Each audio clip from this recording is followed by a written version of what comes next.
Hey everybody, how does chocolate pound cake sound to you? It sounds delicious to me, so come on in, join me in my kitchen, and let's make it together. Let me tell you real quickly what I'm going to put in it, and I'm going to have the recipe at the beginning of this video, so you can just take a snapshot, sit back, enjoy the video, watch me make the cake, help me make the cake, and we'll enjoy some together.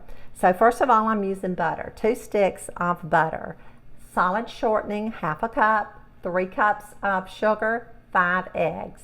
That will be the base of our chocolate pound cake. Now, I'm using 3 cups of all-purpose flour. I'll be adding a half a teaspoon of baking powder, half a teaspoon of salt, 3 tablespoons of cocoa, that's chocolate cocoa, 1 teaspoon of vanilla, and 1 cup of milk. And that's all that it takes to make this chocolate pound cake. So let's get started so we can get it in the oven and get it done so that we can taste it.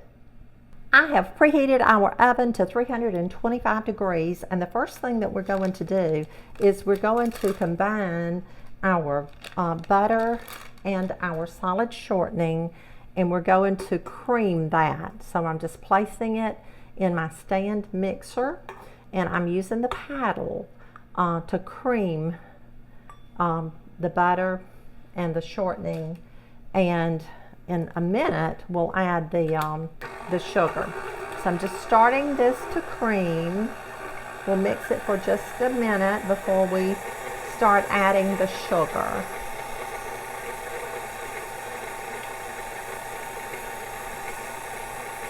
Okay, so now we're going to gradually start adding our sugar.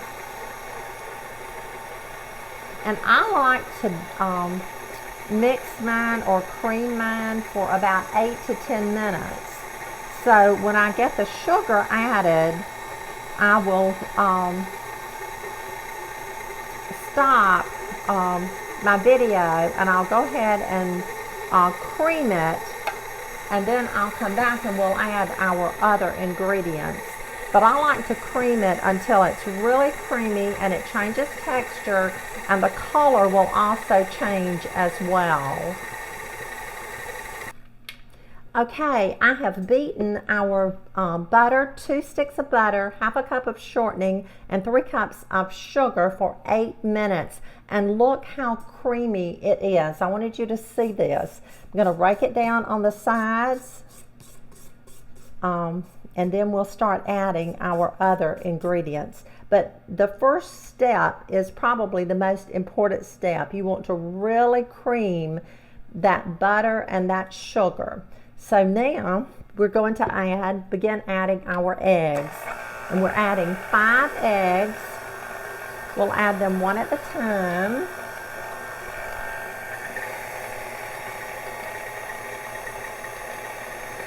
And this is really important too, to add them one at a time rather than just dumping them in, so that each one can begin to mix and blend in with the creamed sugar and butter. That looks rich. It looks so good, so delicious. And there's our 5th egg. So I'm going to go ahead and add our vanilla. We're adding 1 teaspoon of vanilla. And remember, I use clear vanilla in all of my, most all of my baked goods. I just love it. So now, I'm going to stop it and rake it down on the sides again. You want to always do that. It takes just a minute longer, a few seconds longer to do that. Scrape it on the bottom. Make sure there are no clumps of sugar or butter on the bottom. And then we are just about to get on the home stretch for having this cake ready to go in the oven. Now, we're going to start adding our dry ingredients. And I have 3 cups of all-purpose flour, 4 tablespoons of cocoa, a half a teaspoon of salt, and a half a teaspoon of baking powder. we aren't careful, we get those baking powders and baking sodas mixed up. But this is a half a teaspoon of baking powder. So I'm just adding the dry ingredients to the creamed mixture, and I'm going to alternately add our milk. So I will continue working on this, adding our dry ingredients and our milk alternately, and when I get finished, I'll come back and we'll put it in our tube pan and pop it in the oven.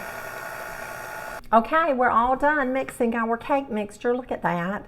Chocolate pound cake mixture. Oh my goodness. Just going to give it one last stir before we start pouring it into our cake pan. This is a 9-inch cake pan, and I have generously greased it with a solid shortening. Some people just use, they grease theirs and then they put flour on it, or they might use Baker's Joy or something like that. But I just generously grease mine with a solid shortening.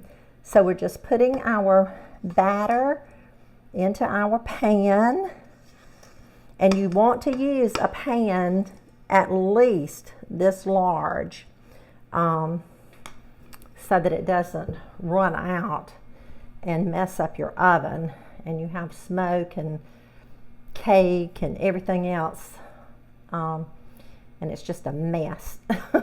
So make sure that your pan is large enough. So again, I have preheated our oven to 325 degrees. Just going to rake that off with my finger. It's clean. I don't have on gloves today, but I didn't need gloves to make this. So there we have it. And we're ready to go in the oven. And when it gets done, I will come back and I will show you this beautiful cake. Okay, our chocolate pound cake is done and it's ready to come out of the oven. I used a toothpick to insert in the middle of it and it came out clean. I baked it an hour and 20 minutes on 325. So now let's just pray I can get this pound cake out of this pan. Okay, our cake is done. I got it out of the pan. How about that? And now Doug is making him some afternoon coffee. And guess what? He wants a piece of this cake. Now it's hot, so I'm just not going to promise how it's going to cut because it's still warm. But we'll try it and see how it cuts. I'm going to cut a pretty big wedge out of here so that you can see how it's cutting. And like I said, you know that warm cake usually tears up. So this may tear up, but if it does, I'm going to say that it's because it's warm. And guess what? It did not tear up. Doesn't that look delicious? I'm going to put some whipped cream on it and maybe a little shaved chocolate. And there we have it. Beautiful, beautiful chocolate pound cake. Okay, we're all finished with our chocolate pound cake, and I put some whipped cream on mine, and I put some on Doug's, and I put a little chocolate on top of mine. I wanted you to see that because it serves up so, so pretty.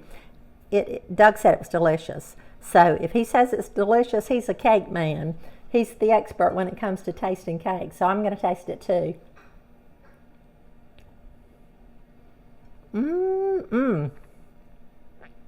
He's right about that. This is a good one. I hope you'll make it, and I'll see you again really, really soon. Don't forget to share our video. I love you. Bye-bye.